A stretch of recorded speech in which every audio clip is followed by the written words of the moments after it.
All right. Well, to anyone in chat, this is going to be me and Diamond are going to start discussing some of the Overwatch League off-season pickups now that have happened I lately. can teach you the audio channels.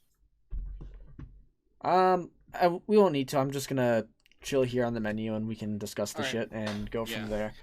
I think that's the Um, smartest move. But and then I can also just Okay. pull up my some of my other stuff. yeah, okay. I follow you. Let's see here. Owl discussions. So today's list, episode 5 for this. We have we can start with some Western stuff. So we can talk Because about there's a lot of Eastern. There's a shit ton of Eastern things to go through. yeah. We can start with Crimzo Signs with Outlaws with Houston. Indeed. All right, so I'll let you take it away with that because you are you are a Dallas fanboy or were. I was at one point, yes, a Dallas fan, but that was back in season 1. I've just kept up and always, I don't know. I like the organization for some reason, just because I kind of like seeing them fail. I don't know. So this move, I think, has nothing to do with Dallas, though. In my opinion, there's no reason to even okay, yeah, Crimson played for him, but Dallas was so fucked from last year. I think this is, if anything, to me, just a great opportunity for Crimzo. I'm so glad he's getting a second shot. Here's the reality that I think a lot of people need to realize and make sure they understand is that this pickup does not mean Houston's going to be good. Houston is still right now looking not that solid. Yeah, They've only made now. This is just what their third pickup now, and this it's him, Dante, and Hydration. And again, as of right now, we're still under the assumption Hydration is Mr. Main Tank for this squad. So I don't know. I don't think this is anything to the only reason for this to me to be excited for is to sit there and say Crimso's back in the league. That's awesome to see. He is a really phenomenal player. He was arguably, he was almost one of Dallas's best players after Decay left, like straight up. And that's something I wasn't expecting from Crimzo, but it is really impressive to see, and I'm really glad to see him be able to make it back into the league. yeah. I mean, seeing Crimzo be the best player on Dallas after Decay left, for any Canadians that watched World Cup, I don't think that was too surprising. I think Crimzo's going to be an upgrade over Repel, for sure. And yeah, as long as you've got hydration on main tank, I'd be wary. But I'm surprised you're going the lower route on Houston here after you've hyped up Junk Buck and Harsha over your entire Overwatch League series and like the last 4 episodes of this one. Okay, yeah, you have a good point. I love Junk Bunk and Harsha. I really do. I just, coaching is great, but you still got to have players that matter. Like, Yep. if you put Krusty on this last year's beginning Washington squad, do you think that Washington squad's like number 1? Because I don't. No, definitely not. But I Not would with- have. not with what they have. But I would have expected them to definitely They'd be- perform like a couple spots better. Like probably where absolutely, Defiant but, like, finished, to be honest. Oh, absolutely, but I would say that's where I'm looking at Houston. I'm looking at Houston saying, yeah, you're going to finish maybe middle of the pack. As of right now, again, I don't want to jump too much on where I think Houston's going to land because Houston doesn't have enough pieces yet. Yeah. We don't have a whole squad, and I think it's a little unfair to judge a team until they have a whole squad. Yeah. Otherwise, I'm low on the squad right now because Hydration is our main tank, and because the best player on the squad is still Dante, who is not that flexible. Of a pool, he's okay on his hero pool, but he really is a like Tracer and Somber God, and then everything else takes a bit of a deep dive, but is still pretty solid. Like I want to see 2 DPS that come in and complement Dante on top of a new tank line and a main support that matches well with Crimzo. Yeah. And you know who I think that could be? Who? Paintbrush. There's no rumors for this. This is just me speculating, like just straight up saying they've already played on one Texas team together. I actually think it'd be smart for Houston to pick up Paintbrush because I actually think Paintbrush is a really good main support player, and they have the kind of previous synergy, and all of a sudden now I'm looking at this backline. Is it top 10? Probably not, but it's also not bottom. It's middle of the pack. I would say top of bottom 10, if not the bottom of top 10. It is a solid support line, in my opinion, and you're going to be comfortable with them as your back line. Yeah. One thing that does worry me about Houston so far is you really have no rumors as to who your hit scan's going to be. Because I'm not sure they're bringing back Linkser. Like, oh, right, it is Happy. Happy is rumored. The concern part is for Nero, because Nero's the one who got the offer that snuck up from under him. What? Like, you're Nero, yeah, apparently has another team that's bidding for. From what Avasta said, which I would see as more to the truth, many teams are trying to get Nero, but like, I think the rumor is that only one team so far outbid Houston, and I can't blame them. It's Nero. I would expect that because he's just so good. Yep. Yeah, so then next on the list here, what do we got?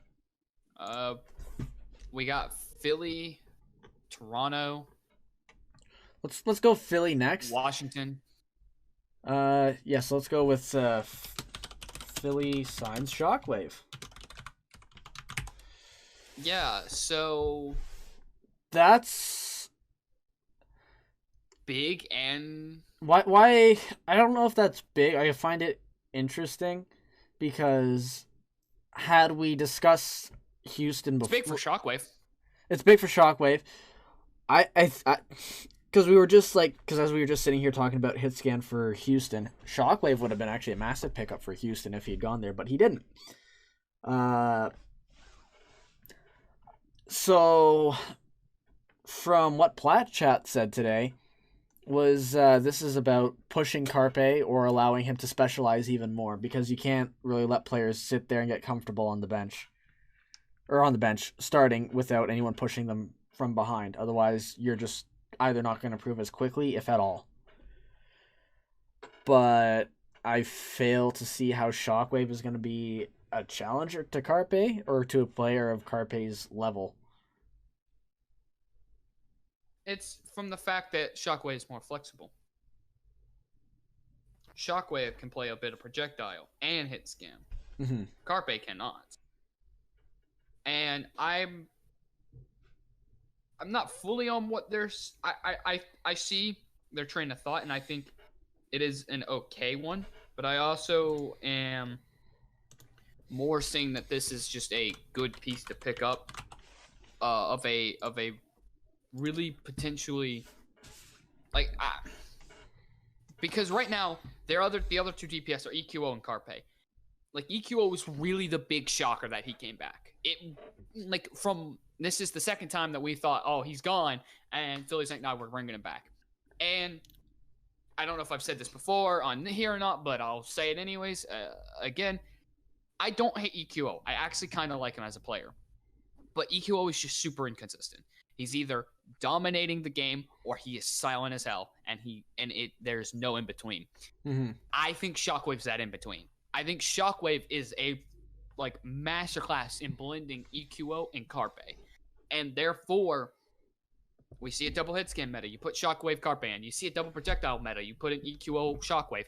He is that missing piece that, in my opinion, HEESU and Ivy didn't really bring.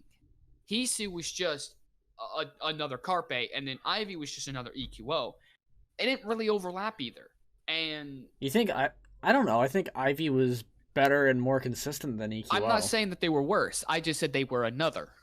That's why I didn't say. Meaning, I didn't what say do you, they were a well, downgrade. I'm just saying they were another. Being they basically played the same hero pool. It was essentially having another Carpe and another EQO. Shockwave is not that. Shockwave's a mixture between the two. Mm-hmm. I would argue that HEESU is slightly better than Hell, I might even argue he's better than Carpe, and better than Shockwave. But that's not what I'm getting at. I would say Ivy was better than EQO, but that's not what I'm getting at. My point is their hero pools were so similar that there was no reason to go in and put in EQO over Ivy or Ivy over EQO or Heesu over Carpe or Carpe over Heesu. You would only see it like, oh, do we need double hit scan? Heesu, Carpe. Do we need double projectile? Ivy, EQO. Mm-hmm. Like, that was the only time. But then guess what? You're fucked, because if it's like, oh, all of a sudden we need a Tracer player, who the hell plays Tracer between EQO and Ivy? Ivy does. All of a sudden we need a Genji. Who plays the Genji between Carpe and Heesu? Like, well, no, Ivy actually has a really good Tracer. That was one like my point. Like when he was on Toronto, we saw that out of him a lot. That was an example, Fracture. I didn't need you to specifically diamond molding my because point. I ruined his point. You haven't ruined my point. I'm pulling out a hypothetical situation that was a rhetorical question that you went and answered, and it's like, congrats, thank you. I guess I'll use another example. Who plays the fucking McCree between EQO and Ivy now? Yeah, I see your point. Yeah. You see my point? It was pointless to break down the Tracer thing, but my point still stands that Shockwave provides that. You can put him in with either DPS that you currently still have on this roster and have the ability to flex off of double hit scan or double projectile onto mixed or go back to double. Mm-hmm. Yeah, I mean, there are... Yeah, you're right.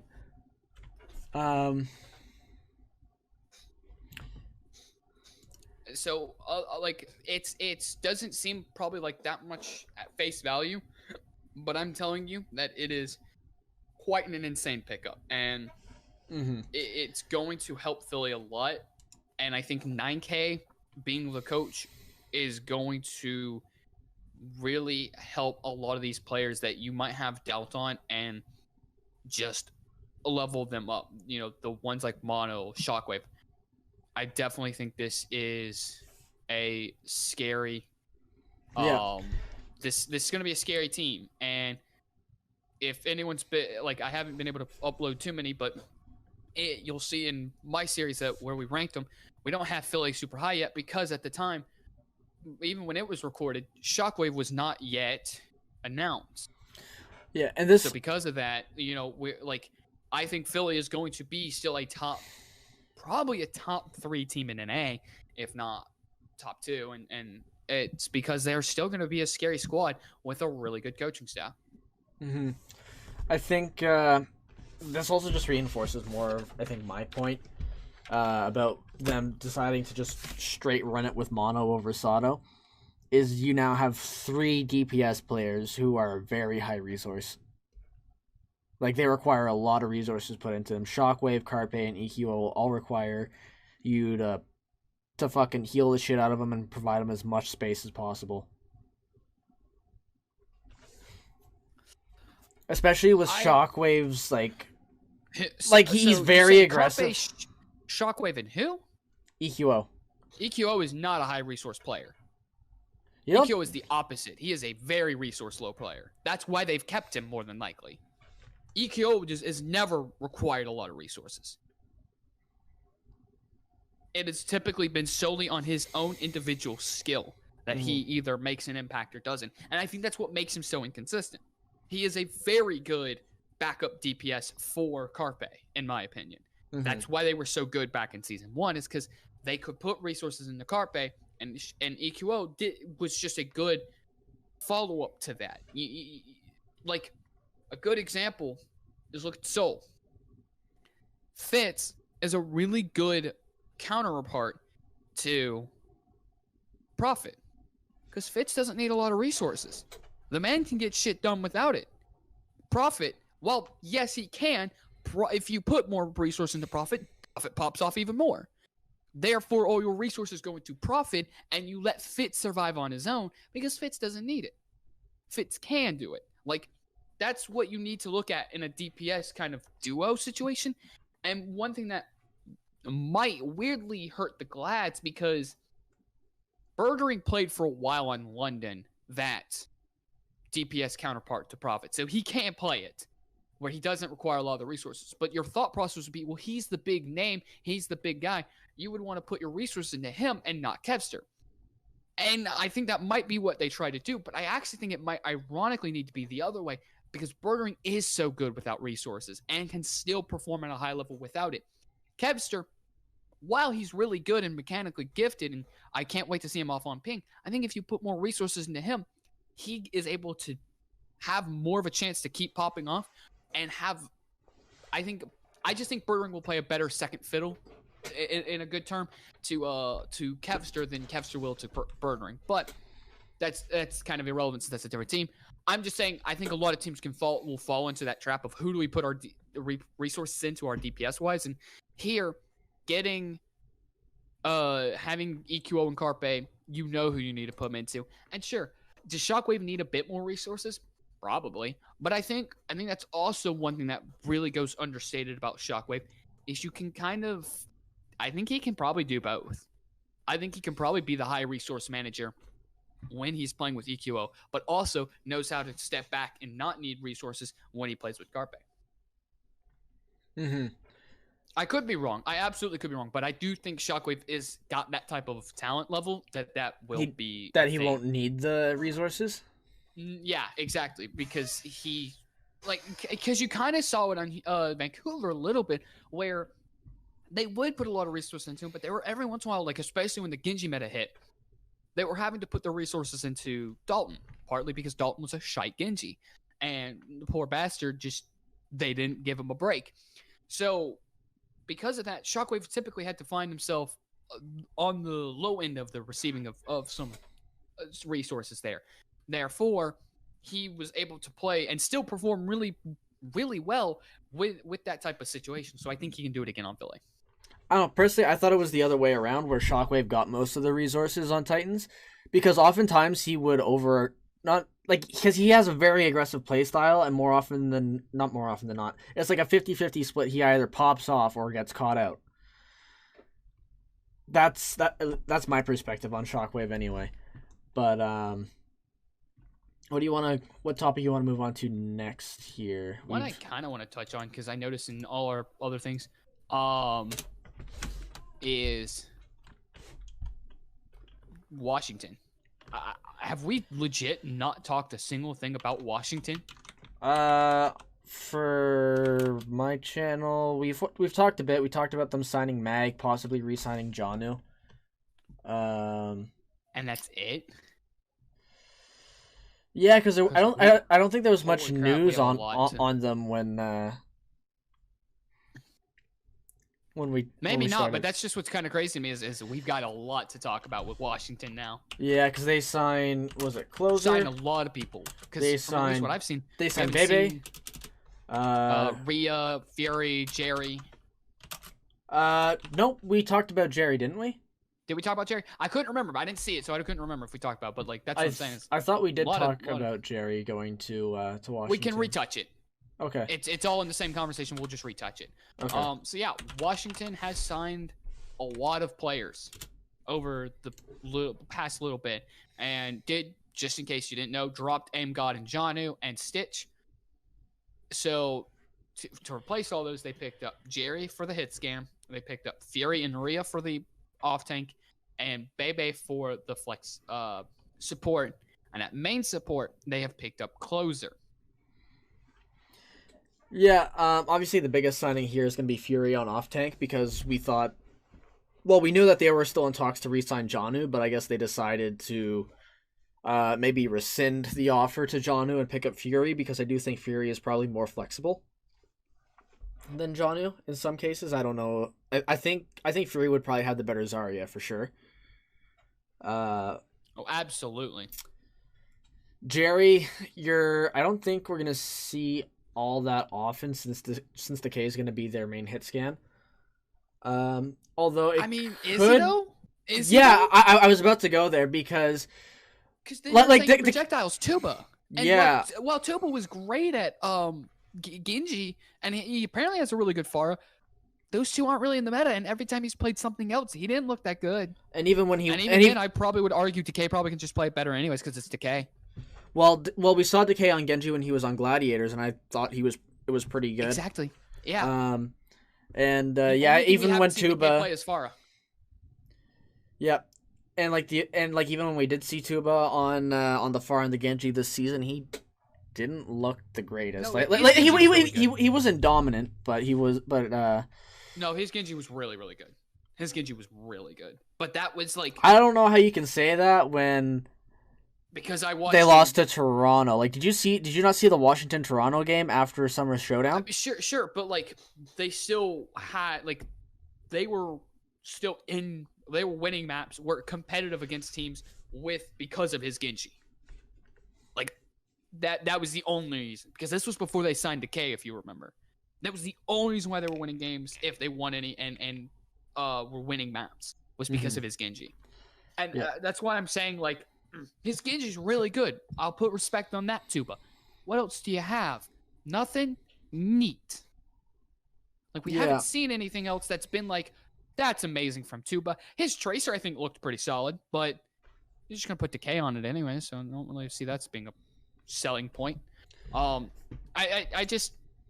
think Jerry is going to start, because I think you're going to put him on Hitscan and put Decay on Projectile. Yeah, I'll be interested to see, because yes, Decay is good, but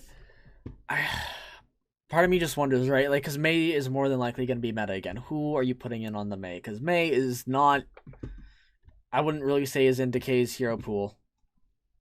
No, I would, just because it's Decay. I have no doubt he can play that Mei to a high level, but what I will defend you on, and what I'll kind of, Mei is a very integral role that does not have a lot of pop-off, if that makes sense. And because of that, you're actively hurting Decay by putting him on that. Like, yes, you can sometimes get mid-across-the-map Icicle Domes, which are insanely good. But in comparison, you really would rather put Decay on the other role that's typically the more... I'm going to say this, and this isn't fully true, but typically what it is, I'm going to say, is the more skill-intensive hero compared to the Mei. You know, the typically your hit scan. If it's a Reaper, you could argue it may be less skill demanding. I don't know. That's up for a debate that I don't feel like getting into. But you'd much rather have him on the opposite DPS role, because there's typically more chances for him to make magic happen versus on the Mei, arguably. Yet, at that point, I would be very concerned, because his Tuba's Mei did not look good. Yeah, I'm inclined to agree with you there, I think. I think we could still see Tuba in on the Mei. We absolutely might, but I mean, you could even try Jerry there. I don't know how well that would work, though. I think that's an awful idea, but you could. I'm not saying you're wrong in that we won't. They might do that, but I think that's going to be end poorly, and that's why I'm saying, that's why I want to say that Washington fans, do not be too happy with this roster. Yes, you have Fury, and Mag is the highest ranked Mei tank come out of contenders. Mag is unproven at the out level. He could still easily flop. And while Fury's going to be good, the things around him are Closer, Bebe, Jerry. You know, you've got two pieces that you should be really excited about. I kind of think keeping Aim God over acquiring Bebe might have been the better move. Depending on how you want to play. I mean, I think Closer will be an improvement over Arc. Obviously, absolutely. Obviously, definitely an improvement, but that was not a high bar to beat. Yeah, although I do understand, because like Arc was very much loved in Washington and just in the league in general. So seeing him retire is kind of sad, but it is what it is, I guess. He's a nice closer to a great man's career. So I hope he has fun in his endeavors from here on out. That's a great closer, because Closer replaced Arc. But yeah, like this seems kind of underwhelming in my opinion. We were expecting high things. You've got Decay and Fury, don't get me wrong, and they can make magic happen. Mag, I'm expecting to be good, but I'm not high on Bebe. I thought he was okay on the Spark, but I definitely think he was probably their weakest piece after they replaced IDK. Maybe even before. I don't know. But I don't think that's that. I think you could have gotten a better flex support. Closer, I think you could have easily gotten a better main support. Mm-hmm. Rhea kind of just now sits on the bench because you have Fury, and whoever you're lining up with Decay, I'm instantly going to be like, wow, I wish Decay was playing that role. So, I mean, that's the one thing you could say about Fitz is when you watch Seoul, I know a lot of people who don't like actually know, like, Fitz doesn't always pass the eye test, and I understand that, but there are still a lot of times where you can sit there and watch Seoul and go, wow, I'm for once not saying I'd rather have Prophet be on the other role, because Fitz is actually pretty nutty on his role, and that lets Prophet stay on his main role, therefore you're not upset. Mm-hmm.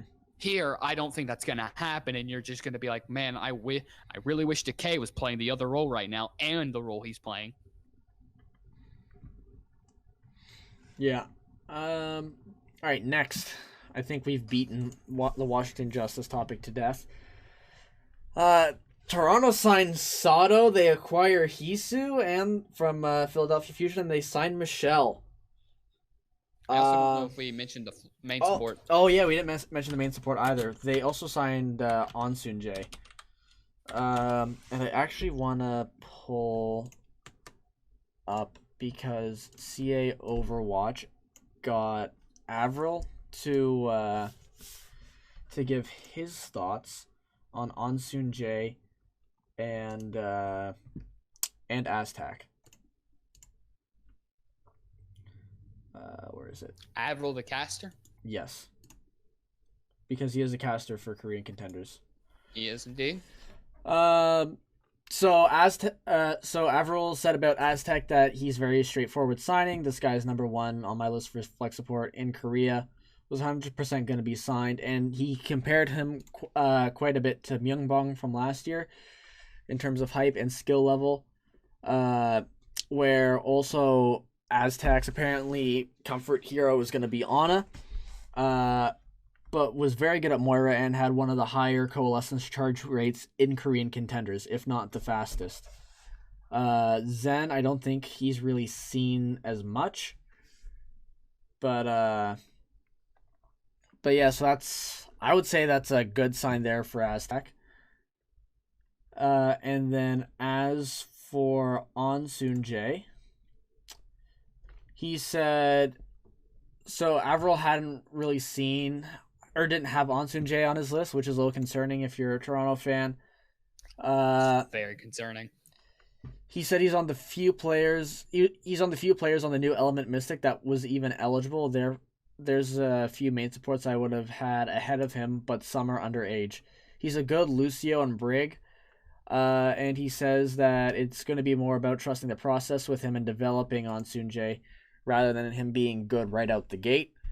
He says, I'm sure he was very well scouted and tested by the Defiant. Certainly, Element Mystic have a very good reputation for scouting and have produced some of the best players in the league. Element Mystic can repeatedly export their rosters and rebuild just as strong, if not stronger.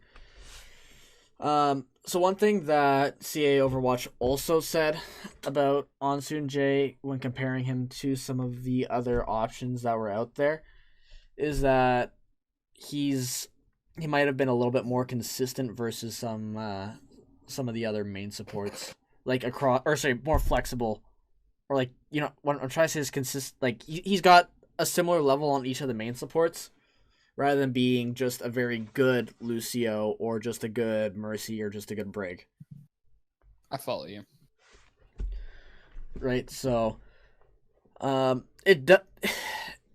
in a strange way, as much as everyone says they don't know what the fuck Toronto's doing, this fits pretty much exactly with what their CSO said, where they're looking to put a team together that's going to have success but improve over the next 2 years and hopefully eventually win a championship, right? So, like, if you look at some of their more recent pickups as well, where big news, Toronto signed SADO as well, right? There's a proven talent, arguably a top 3 or top 5 main tank in North America. And then they bring in HEESU as well, who's also quite good. And then you have Michelle, who's also kind of an iffy pick, similar to Ansoonjae. You're probably going to see... I think Toronto's looking to develop some of their pieces, but have some strong pieces there. And I definitely think they have a lot more stronger pieces than iffy pieces than they did last year, if that makes sense. All right, so my turn on this take. Yeah. I think this is some alarm bells are going off when your best pickup so far has been HEESU. And you already had Logix on this team. Like, don't get me wrong. I think HEESU is an upgrade over Logix. But you don't have a projectile yet. And you need to make sure you get one that complements either HEESU or Logix well. To be able to run full time, since you currently, unless you're going to get a 4th DPS, which isn't unheard of, but clearly it doesn't seem like you want to do like Philly and get one on one in, one on one, one on the other end, and one in the middle. You're cutting that and you're saying hit scan, projectile, those are your rules, that's what you play. So, bit concerning there, but HEESU is still a good pickup. SADO performed well last year, yes. And in the past, he had never been the worst main tank in the league. No, Roar took that easily. But I do remind you that Season 2, he did not perform that well. And even in Season 1, I don't think he was garbage in Season 1, but he did struggle in some cases. And I would say a lot of that's because of I think a lot of what made him so good this year was because he had a really good backline along with 2 really top off tanks. Part of that because Poco leveled up his game. Here you've got just an overall worse backline with an overall worse off tank. DPS wise, you might end up with an upgrade. I don't think you will, but you might somehow end up with an upgrade, and I still don't think that's good for SADO. He's being coached under KDG again. Same with HEESU, which is nice. Same with Michelle as well. KDG was the one who picked up Michelle from Seoul and coached him on the Dynasty as well. Yes. But I'm surprised you're not a little bit higher, at least on Aztec. Because obviously, like, Alarm was very hyped coming off of Fusion University, and Aztec, I would say, has pretty similar hype coming out of Korean contenders. But I think there's a big difference between... Oh, you just told me Aztec's best hero is his Moira. No, I told you his best hero is his Ana. I said he had a high coalescence charge rate on his Moira. That still, like, okay, sure, his best hero is his Ana. I knew Alarm's best hero was his Zen, and he had a really good Ana. And that Alarm I had seen dominate contenders in A for quite a while. And Aztec might be good. He didn't get first place though. WGS won Korean contenders, did they not? Was he on that team? I thought he was on No, he was on He was on WGS. Okay, my bad. I thought he was on Runaway. Who was Runaway's flex port then? I don't fucking know. I have to look up while I'm talking. But okay, so yeah, he won it. But how many times in a row? How many times in a row? So they won Contenders Korea Season 1 Week 4, and then they also won Overwatch Contender Season 2 overall, and then prior to that, I think was it the 6th is June. Revenge, that's who they had as their flex port. My bad. I got Aztec and Revenge mixed up. My point is that you said he was most like Myongbong, and I think that is a great one. Myongbong was pretty hyped coming in. I would argue Alarm was more hyped and better. I'm just saying I think Alarm is better than Aztec. Until maybe I'll be proven wrong. Yes, I I mean, think alarm is obviously proven, but I mean, I think there's a lot of potential there with Aztec, and I I wouldn't. mean, sure, but Right, and there's also like there's more to being a good main tank than just having a stronger backline. You still have to make decisions better. You like choosing your engages, when to go aggressive, your ability management, things like that. Which I think SADO probably got quite a lot better at that's what I was gonna get at when I under was KDG this year. And also, if you remember when KDG was on Seoul, no one knew who the fuck Marvel was when they picked him up, right? And now Marvel is, I mean, one according to Seoul Dynasty, he's one of the best off tanks in the league. But yes, that's what I was getting at when I was gonna talk about SADO and KDG being together again. Is that I think KDG helped a lot with SADO, and I think being able to coach him again is a good sign, along with Heesuu. But I still just think half your team is just so much. I'm worried about half the team right now, and specifically being, I'm assuming, Beast, Logix, and Ansoonjae, right? And Marvel. No, I'm talking about not Marvel, Michelle. Michelle, Ansoonjae, and whatever mystery flex DPS you have. Yeah. Because I'm a little concerned on Aztec, but you are right. He could be really good coming into the league. We don't know. He's unproven, and that's why I'm still concerned. But he has a lot of hype coming in. You know, most Korean flex sports tend to do really well, so I'm expecting good things from him. My point in just arguing so much for Alarm is that like there's no way to me that you can look at this backline currently and tell me that there's anything better than Phillies last year. Because Phillies was just a really good backline. Yeah, it was. I think Michelle. I am concerned. I'm a little bit concerned about Michelle because I mean, even when he was in on Seoul, for Marvel. Yeah, but at the same time, he had his best performance under KDG again in Seoul. But that was also when, like, he was arguably their best off tank. Because their other off tank was Zumba. And Zumba, while had good success in his past, I think was out of his prime personally. So I think that's a lot why you saw Michelle start over him. And you did bring it up. He has been under KDG before. We could see some good stuff come from Michelle. I'm just not sold right now. This team I don't know, it's giving this feeling of like, we want to make a super team, but not really, is what it screams to me. We're going to pick up a few pieces and say, we're a super team, guys, but then not pick up a full super team and stop halfway. That's what the feeling is to me, and I'm really scared that is going to... I just think it's going to affect you in the end, and like Toronto's going to see a not super good position this year, and, you know, the organization's going to be the Pikachu face. Being like, why didn't we do well? And it's like, because you didn't try. You didn't actually acquire pieces that would get you into a spot where you're a super team. And look, part of that to me is the reality of this year's just going to be some tough competition. There are a lot of changes coming through that are really good for a lot of teams. There's going to be really tough competition. Even though I'm not high on the Justice, you can't sleep on them. Dallas is going to be good. Gladiator should be good. Shock should still be good. Philly should still be good. You know, if Atlanta actually gets their together, Atlanta should be good. We just don't know if that will happen. Houston's got a bit of a question mark to them. They could be good. They could not be. Florida's in that same boat. They could be good. They could not be good. And now Valiant were still sleeper picks. Most they're still together, and they're picking up pieces that we'll get to in just a bit. But you know, the only bad teams still right now are Vancouver, Paris,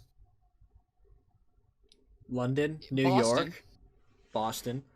I'm not counting New York because more than likely it's going to be an APAC. I don't know about London. I'm not going to count London because they might be in APAC, but they also might not be. And I would say Houston again has a greater chance of being on the bottom end. That's 4 teams you're better than. Congrats. Out of what, 12 in NA? No, like 13 actually, because there's like 7 APAC teams. I don't know. I'm curious as to what. I want to hear your take then on what they said on Plat Chat today, where they thought that they would be similar to Florida Mayhem. I think what they mean on that, and it's not that it's untrue, but there's a lot of potential there. There is a huge range for them. But I will remind you that many of the analysts were not that high on Florida going into last year. Yeah. I get that they're probably referring to how good Florida was this year, but they were not. Most analysts put them under middle of the pack. Mm-hmm. And I think that should be pretty scary in a lot of cases. So I don't know. I think the team's gonna do better overall this year. I agree. My expectations of them are to be probably more of a dark horse team, one that can challenge the top teams, maybe take a game or two off of them here or there, but maybe not consistently be up there. I think you'd be I think it'd be a massive disappointment if you weren't that. Like, I'll straight up say, I think that's what you need to expect them to be. If they're anything less than that, there is a massive problem, in my opinion. I expect them. I agree with you. I do expect them to be able to do that. And again, I said things like Atlanta has to get their shit together. If Atlanta doesn't do that, I think you're better than them. If Houston doesn't make a good team, you're better than them. You're better than Paris. You're better than Boston. You're better than London. Vancouver. If London comes in, you're better than them. That's already 6 teams. You're already better than where you were. You're already better than where you ended last year. Hands down. You know, I don't want to throw in New York because APAC, also because I'm expecting good things from New York, but you might be right. You might be better than New York. Every team has a possibility to shite the bed, and you could be better than Valiant. You could be better than Dallas for some reason because Dallas just manages to always fail. Who knows? Like, there are, I get, like, there's untangibles that we can't, like, talk about until the season starts. So my prediction is around 16th. No, not 16th, 14th. Around the 14th, 13th area for Toronto to end the overall season right now. I would actually expect them to. I want to see them finish probably top 10, to be honest. You want to see them there, or do you think they'll be there? To me, there's a big difference. Can I say a mixture of the two? No.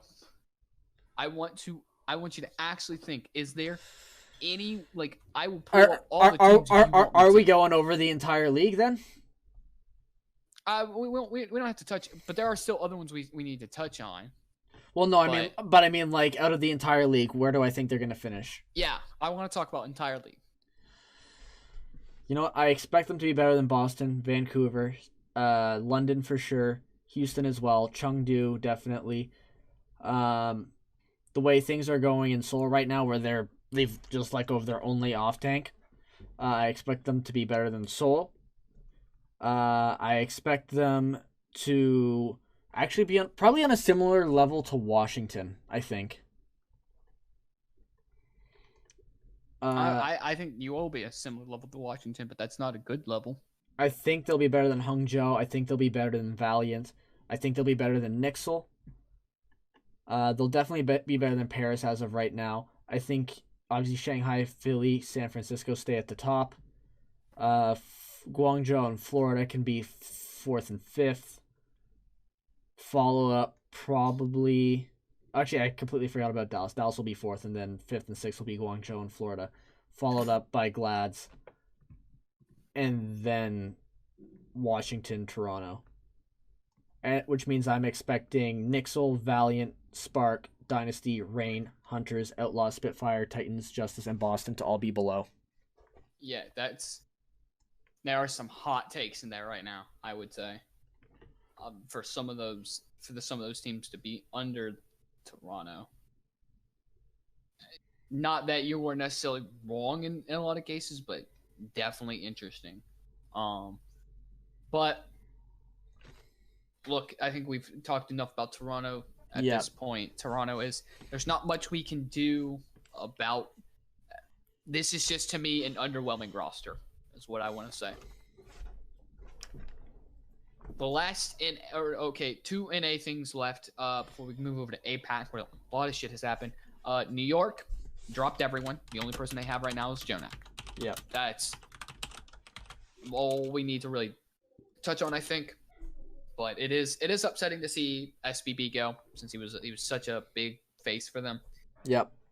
Great Libero, massively good pickup for any team. Toronto, pick him up, please. It would definitely, that would be...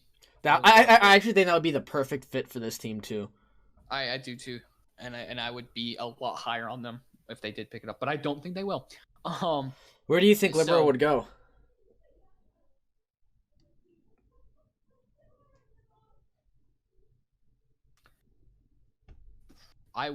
My bet would be to a all-Korean roster. But I don't know who that would be. So, I'm not too worried about speculation at that point. And the last NA pickup is Valiant signed Adam from Australian Contenders. Yep. So, I personally like to remind people that Australian Contenders is the second weakest Contenders region. So to have a little bit of moderate expectations for this player. With that being said, half the Valiant coaching staff is from Australia. And Dreamer also played in Australian Contenders. Which I'm going to say two things on. A, I do think you can have faith in not only the staff to make miracles happen again, but also put a bit more faith in that they actually have picked up a solid off-tank from Australian Contenders. I just always like to keep people reminding that this could easily flop because it's Australia. And they have good talent there, but it's a lot harder to find, and it's a lot harder to really tell their level compared to the rest of the most of the other contender scenes. Also with that, I think that's also why, I don't know how many people remember, but there was kind of a rumor that went around at the beginning of last year when the off-season was happening, why Valiant picked up Gig. Do you remember it, Fracture? No. It was because the rumor was Dreamer was fucking hot garbage poo-poo dick. The dude was absolute trash. That's what people were saying, he was just unbelievably bad. And Valiant kind of had to go, oh, fuck, we need a good main tank, and picked up Gig. I think there are several factors that go into this that why we would see the Dreamer we see now be the complete opposite of what people are saying. Two of those things is I think it was because A, they got Gig to give him bench time so that they could work on Dreamer. And B, COVID hit, so they didn't have to play nearly as many matches with Gig as their main tank before they could start Dreamer. I think the time that Valiant was given because of COVID and all that let them really coach Dreamer up to be an absolute, pretty solid main tank. Actually really decent main tank. And so if Adam has the same situation, but they don't have the same break time, I think you are a little concerned. I say that because I think you'll lose a few matches because of it. But I think he will improve. This coaching staff has shown it again that they are really, really good at taking unknown players, especially players from talent regions that are very dry, like Australia, and saying, hey, we can make them look like the best players in the world. We're going to do it again. And do I think he's going to be a downgrade to McGravy? Absolutely. Yeah, I was high on McGravy before he even went to Valiant. I was high on him back when he was on Florida because I knew who he was and I saw a lot of his play. I was kind of a McGravy simp, I won't lie. And I was kind of upset when Valiant let him go. But McGravy has given his blessing to Adam, saying he is actually a really good player. So, Valiant fans, you're probably going to end in roughly the same position that you were last year. Do not expect higher, but also I would be disappointed if you got lower. You should still have a really solid team. The only reason why you'll go lower is because the level of competition has upgraded, and Valiant's still trying to do the tactic of the cheaper the talent, we can still make work. And that's great, but I don't think this roster will ever see a championship.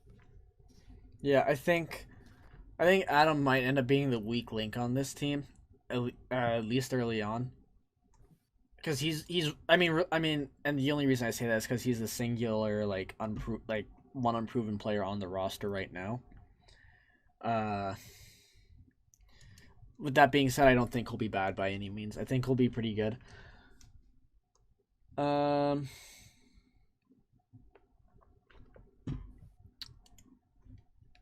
Now, because that's all the NA news that I can think of that's happened. On to the East, where we talk about the APAC region. You want to start with Spark? I think no. I'd rather start with. I want to start with Seoul real quick, just because it's a lot faster to get through. All right. Seoul dropped illicit. Michelle, obviously, because we talked about it with Toronto. Toby. No, they haven't dropped Toby yet. Not officially. Slime. Bdosin. Yeah. Illicit, Michelle, Slime, and bdosin. I think we're the four. Yep. I would be interested to see, because again, like, I'm with you on this, Diamond, where I don't think Seoul can keep running Marvel as their off tank. With Fury now they do technically have 2U still on the roster. Yes, but they're not going to play 2U. I'm just saying. But with Fury now signed to Washington, Jonu is still a free agent. Massive improvement there, don't you think? Lots of potential. Mark my words. I don't know if it'll happen. I mean, yeah, but if I'm Seoul at this point, probably a little disappointed I haven't tried to go for... I didn't get Fury, and I'm not trying to go for Meko. Yeah. I mean, I don't think Meko's bad by any means, though. No, I think Meko's really good. That's why I'm saying him. I would actually argue go for Meko before Jonu? You go for Jonu. Why? Because I think Meko's more versatile. While I think Jonu is better on Diva and Sigma respectively, Meko can play Zarya. And I think they have probably equal hogs. Meko could probably also play a few main tanks. More than Jonu probably can. I see your point, I don't think the Sigma and Diva difference is that drastic as I do the Zarya matchup right there. Yes, but Zarya's never meta. Zarya's never. The only time Zarya has been meta in Overwatch League was for goats, and that was when she was played by DPS players, right? Hence why you ended up putting Decay on the Zarya for Washington. Also because you just weren't gonna play fucking Roar on Zarya. No, but it's still a problem to me that an off tank can't play Zarya. Can't, or it just isn't as good?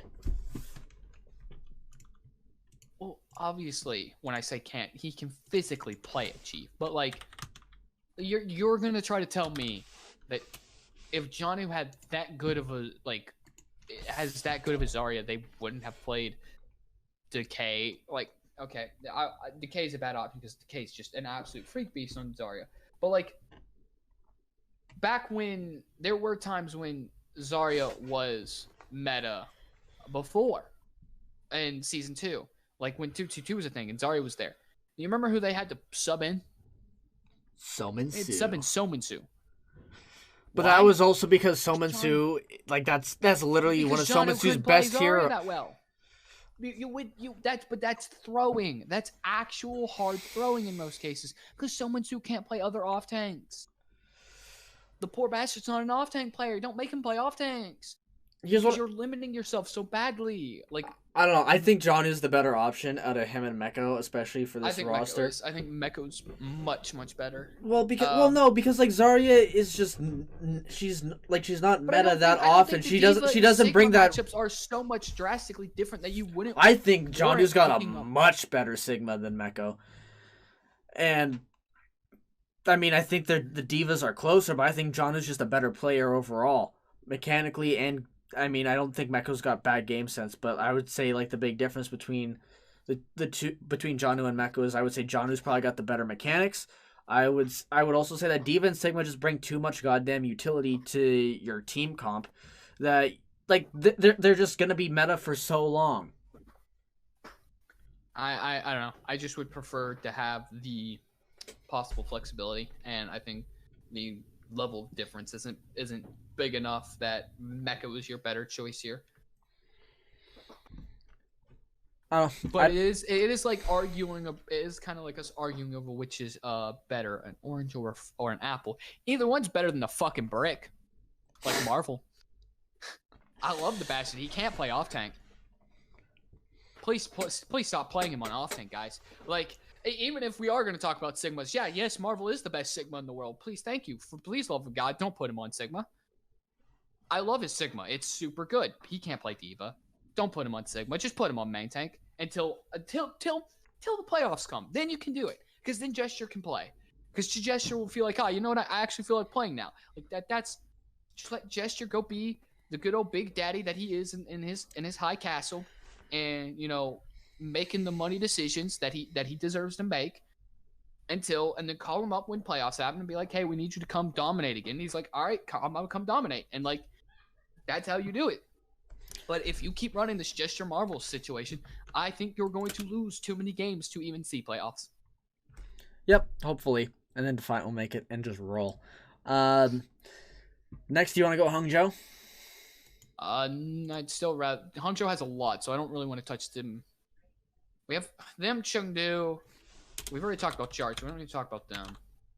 The Chengdu. Shanghai, let's touch real quick. We didn't talk about Erster getting signed.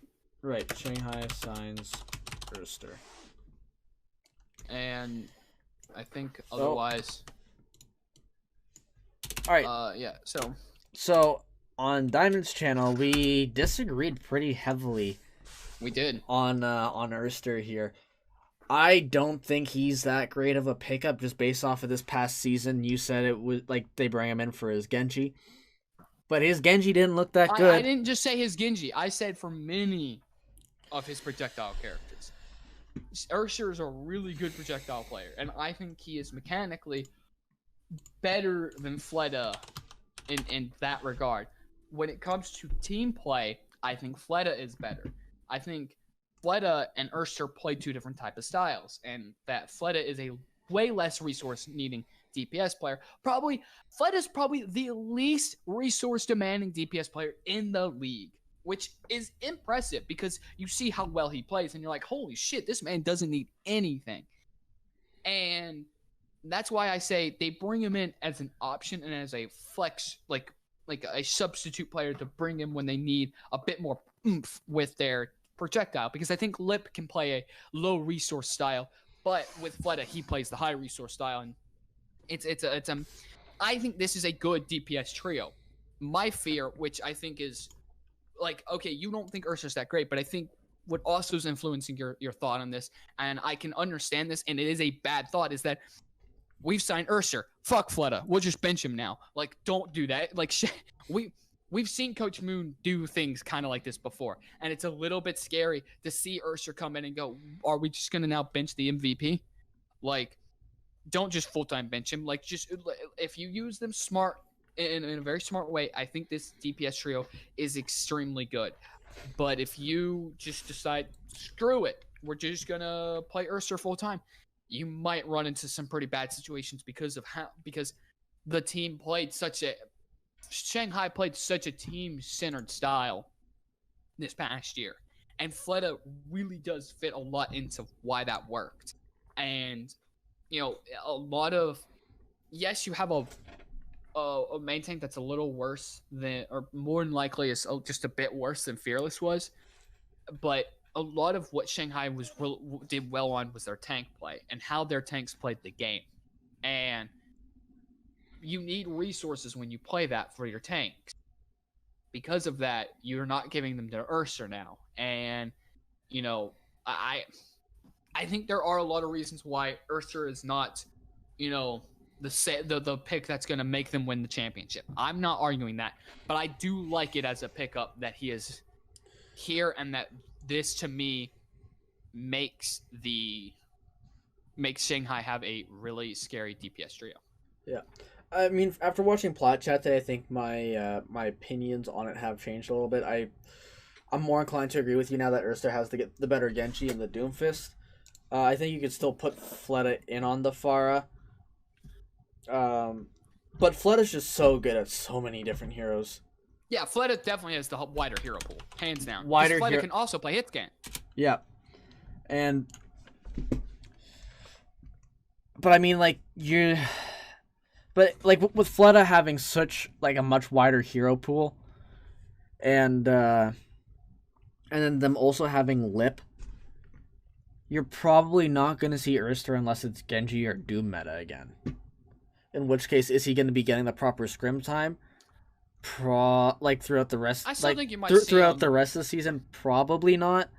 I think you'll see him a bit on 2CP, especially like Anubis, because you can play a lot of junk on Anubis and Mei, and I do truly think that Erster's junk in Mei is probably better than Fletus as well. Well, I mean, we were having the conversation earlier where you were saying Mei is one of those picks where you have to play well, but you're not going to pop off and carry. Yeah, exactly. Which is why I would, in the case of playing Mei, regardless of what map is, I think you would still prefer to have Fleta over Erster. But I think I would agree with you if it wasn't Anubis. Yes, exactly. I was about to say, if it's Anubis, I think you're right. You probably do put in Erster. But my concern is if he's not going to get play, unless it's for his junk or maybe his Genji, you're going to have the same situation you had this year, where he comes in off the bench, and he just doesn't look good, because he hasn't gotten played or scrimmed or whatever. It's still Atlanta did a little affect you way too much, because in reality, Atlanta had a big issues. Like part of the other issue was they just straight up didn't. They just brought him in when they were like, oh, we just need a silly hero to be played. And he played very few maps. It felt like every moment they were trying to bench him. And don't get me wrong, Bebe left out at the peak of his career. Like, that is insane to say and insane to think about, but it is true that this man straight up was like in his prime. Sinatra. I think Sinatra's a little harder to say, and I say that because yes, he was still way too good. Like when he left, at the same time, Sinatra's also being a freak beast in Valorant, and I think it's just kind of proving that he is a god among men when it comes to gaming. So I don't know how much you can read into Sinatra being like, oh, he left at the peak of his career. I think he arguably left, his peak had already happened, and he left to go get a new peak at a new game, is what I would argue. Mm-hmm. Versus, like, you look at Bebe, and he was playing the best Overwatch he had ever played when he actually left. And is seeing good success, if anyone's wondering, in Valorant, but definitely not what I would argue, definitely not the level of what he was seeing when he was still in Overwatch at the time. But that's neither here nor there. So because of that, I think Atlanta had a lot of issues otherwise. That it's like they just because to me, you really look at it, why would they ever go pick up Saucy? And who most people did not know for his Genji, and then we're instantly like, oh, we'll just go play it. We'll put him on Genji. Like, Atlanta to me had a lot of problems that affected a lot of their players and how they were working. And with a better team, a better coaching staff, more than likely, Erster should get back up to the level he was at. Mm-hmm. All right. So next on, is it Hangzhou time now? Let me make sure I look at all the. No, Chengdu. I think Chengdu's had less moves. Chengdu, what did Chengdu do again? Doo-doo. Chengdu made a academy team. For anyone who didn't know. Yep. Called Team Chaser. Yep, I remember that. And they moved a bunch of They their players down to the academy team too. Lingza and Kyo were dropped from the team and were moved there, and then on a two-way are Late Young and Yveltal. With that, they have now picked up Jimmy, Kaneki, and Nissan. No, Nisha. Nisha? Is it Nisha? It's Nisha. I was thinking it was supposed to be Nissan. My bad. Nisha. So Nisha is a main sport. That's great. Lingza looked fine in my opinion, so I'm a little shocked to see him get dropped so fast. Yveltal's a really good Mercy. His Lucio is mediocre. I'm high on Nisha just because I don't think he has a high bar to beat personally to be a good main support for Chengdu. So I'm excited to see what he can potentially do. Jimmy and Kaneki, we talked on my channel when touching this. They kind of run in this situation of when the fuck do you run them and what do you run them for? Since Leave is just an absolute insane god on hit scan, and Jinmu's a really, really good projectile player. But, you know, the only times I think you would run the other one of them is if you need a better Mei player or a Sombra player. Yeah. I mean, I can't speak too much to APAC. But, yeah, I mean, I'll be interested to see how Chengdu does next year. I think they'll be... I think they'll... I mean, if Nisha's going to be, like, a more well-rounded and a stronger main support, then I think you actually do see Chengdu move up a little bit higher than they finished this year. I agree, because I think Molly was a really good flex support, actually. Mm-hmm. They're also bringing back, again, just in case we haven't mentioned this, Ryu is coming back. Not Ryu. Rui is coming back as their head coach. He was the head coach of them in their inaugural season back in 2018. Holy shit. Wow, it's been that long. It has. Fuck. I'm sorry. I'm having a bit of an existential crisis. He was also the World Cup coach in 2017 for China, where the first time they would see silver medal. He was also, I think, the coach recently. Hold on. Team China. I think he was actually the World Cup coach recently. Yep, 2019, Team China. Yep. He was. Yeah. Okay, my bad. Yeah, he was. It was 2018. He was the World Cup coach. And then 2019, he was the World Cup coach again. And I think that, again, helps show partly why he was rehired again. Yeah, because, because 2017, they saw 5th to 8th place. And then 2018 was their first year getting silver. Mm-hmm. And, yeah, okay. Okay, I had my years backwards because I'm like, that's why my brain was saying you're wrong on what you're saying, but couldn't figure out why. Because the inaugural season happened in 2018. World Cup happened later that year. The new team would start 2019, which to me feels like last year, but we've had a season since then, and we're going on to 2021, and now my brain's like, what the fuck's going on? So their first season was in 2019 when Rui was the head coach, was let go for some reason, went and coached World Cup, still got silver medal, but proved that he was really good. And after a disappointing 2020 season, I think they were like, we need to get Rui back because Rui knows how to really use the Chinese wacky style to its fullest advantage. Mm-hmm.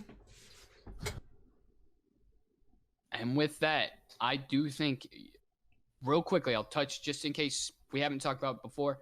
London's dropped all their players at this point except Fuse. Fuse is the only one I think currently still signed to the roster. He is, but they dropped Lister, they dropped Benar, they dropped everyone. So London is really has not only confirmed it with their leadership, but is showing it with their signings that everyone's going. They're going. Probably Western at this point. Yep, which is actually why I'm more inclined to say that they'll probably play in NA this year. I would too, but I don't know that for a fact. I'm not gonna call that. Yep. So now it's Spark time. Now it's Spark time. Spark have done a lot since the last episode. Did we even? We talked about Liege and MCD, right? Yes. We did. So, technically, I think they've only made two. They've made two signings and a release since then, but which were they acquired Bernard, Seominsoo, and QOQ left. All right. Yeah. So Bernard, I think is going to be an improvement over QOQ. I don't know. I thought I was pretty high on QOQ, but maybe I'm wrong on that. So. Yeah, I don't. I think Bernard's going to be a good fit with this team. I think he'll slot in nicely alongside Gushue. Apparently Spark did quite a bit of trials with Seominsoo. So I'm actually interested to see what he plays, because he was. I feel a bit more justified because I heard Avast say this, and this is what I said on my channel: is I just look at this and I go, what the fuck does Seominsoo play? Hit scan. But my point is, why would you ever run him over Godsby? That is an excellent question, but he is supposedly a very smart player. That's great, no. Godsby never looked like an idiot to me. Yep, Godsby I mean like he does. His hero pool, according to Wikipedia, is Doomfist, Pharah, Hanzo, Reaper, and then Zarya. Yeah, that's not hit scan. That's a projectile mostly. Well, I'm pretty sure he can play the McCree as well, because I've seen him. I'm pretty sure we seen him on McCree when he was on Vancouver. Please tell me that's a joke. Please tell me you're joking about that, right? Did we not? We did. It was dreadful. There was never a person that was more scared about hitting shots. Like legit, go back and look at half the time when he played McCree, especially at the beginning of his season, beginning season with the Titans. He flashbang, fan the hammer constantly. I mean, constantly. This man, just only fan the hammer. He was not a McCree player, and it was painfully obvious. So that's why I do say, he's not really a hit scan player. He just plays a really good Reaper. Mm-hmm. Otherwise, even then, you're not starting him over Architect. I don't know. I mean, I'm interested to find out what Spark see in him. I am too. I'm fully with you on that, because I have not a damn clue. Because you have Architect, Godsby, and even Shy, who is a hit scan player. What does he play that those don't three cover right there? When is Reaper? Is that really the only thing you picked him up for? I don't know. I'm concerned about this pickup. Not that I think Seominsoo's a bad player, but I just don't think he's got anything that's better than Architect or Godsby that would make you want to run him over them.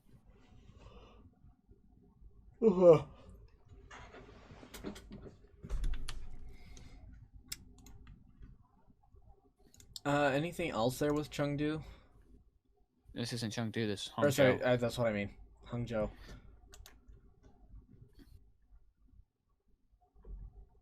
Oh, I don't think we talked about this because I completely forgot. They have picked up another tank, I guess.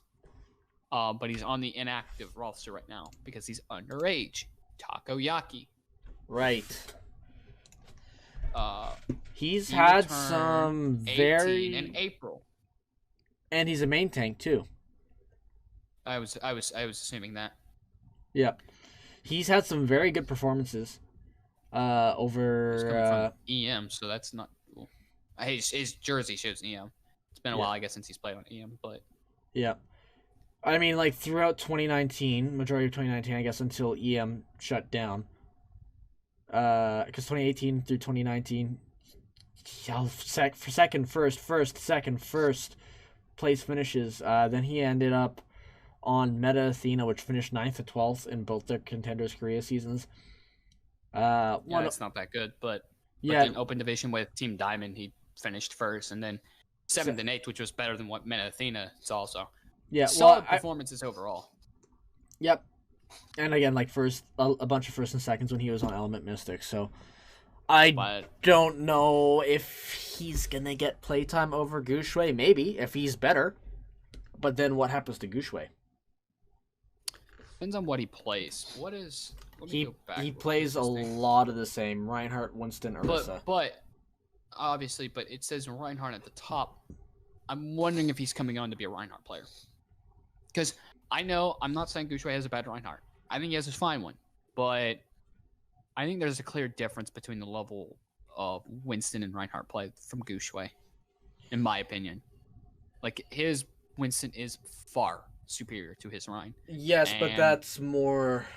Sorry, go. I'm just saying. I'm thinking that might be where Taco sees his playtime. Is if they're like, we want to run Rein for this map, we're gonna put him in, and he's gonna play the Reinhardt. Do I think he's like? This is also saying that he's just gonna have that drastically better of a Reinhardt. He might not, and in that case, I don't see why you would. Like Gushui's Reinhardt is still good, and it's serviceable at worst, in my opinion. So, like, I agree with you that I'm not seeing a whole lot of spots where he gets time, but on that same note, he's been picked up. Clearly, they have faith in him. But yeah, I don't know. It's clear they wanted 2 rosters. That's clear from the 12 they have here. Yeah. So, I'm just curious. Here's what I'm gonna say for their. I'm gonna say lineup A is their starting roster and lineup B is their secondary. Lineup A is Gushui, Bernard, Godspeed, Architect, Mika. I coldest personally wonder, and I think Taco Liege. I personally wonder if they're gonna just split it up into Korean and Chinese rosters. But they don't have enough for a Chinese roster. Yes. Oh wait, true. Well, I mean, like one. At least one Korean would have to be on that, and at that point, who do you do? Do you do Godspeed or Seominsoo or Architect? I would say probably Architect because he's the only flex there. Because Shai's the hits that, or you put Seominsoo. Yeah, I was gonna say Seominsoo because I'm more inclined to think. I don't know. Maybe you're right. Because Seominsoo is probably like the less strong option. I wonder how much Chinese Seominsoo knows. Yeah, I know. And maybe that's another reason why they picked him up is that they haven't said it, but Seominsoo might either know a good amount of Chinese or be like you mentioned how they talked about him being a smart player. Maybe he is really smart and knows how to help the team go in the way they need the Chinese team to go while Architect doesn't bring that. And that might be possible. This would help explain where you see Seominsoo get his playtime. Yep.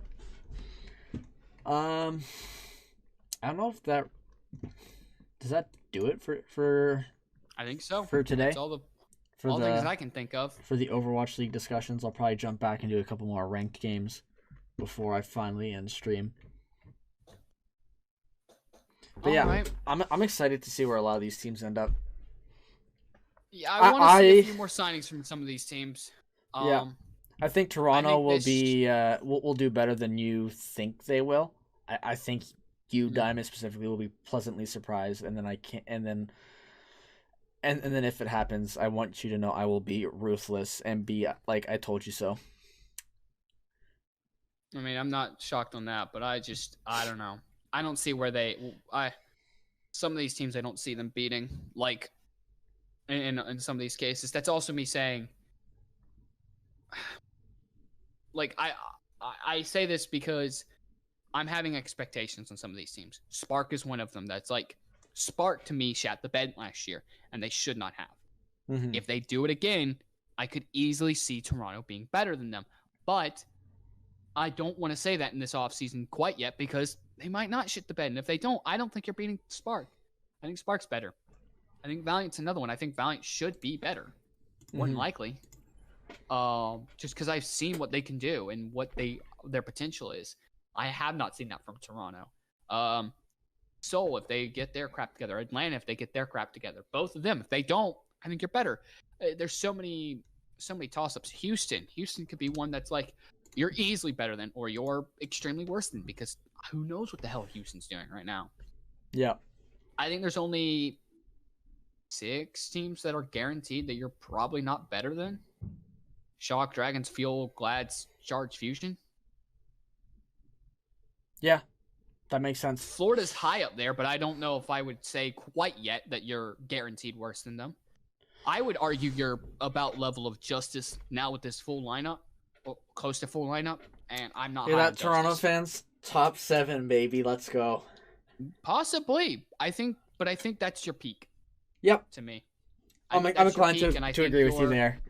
I think your lowest, thankfully, is 14th, 13th. I don't think you go much lower than that. Maybe all the way to 16th, but I think that's like that would be on par of this past year. Yeah, and that would require things like Houston and Boston to really step up their game, or like Chengdu to overperform, or like Paris to come out with Runaway 2.0 or something. I don't know. Like it would require some miracles from some teams that are below you that I'm like, that's really hard for me to see that happening. And so, and even if they do, I still think you're guaranteed that one of the top teams that I have above you currently is guaranteed to shit the bed, and therefore you're better than them. Like, I know for a fact you're talking about Dallas. I'm also talking about Atlanta. Like, I'm still like, oh yeah, I really think that this team on paper should be better than what they were last year and should be a good top contender. But they didn't prove it last year, and I have my doubts, and I'm a little scared. Like, I'm like, what the hell is this team doing? That, like, there are teams. Seoul is another one. Could easily shit the bed. Spark. I think Washington can shit the bed, actually. I think Washington has a high chance of shitting the bed. Yeah, Closer and Bebe as your back line. It's got me a little worried. I think their tank line and their DPS will be fine. I think one of their DPS will be fine.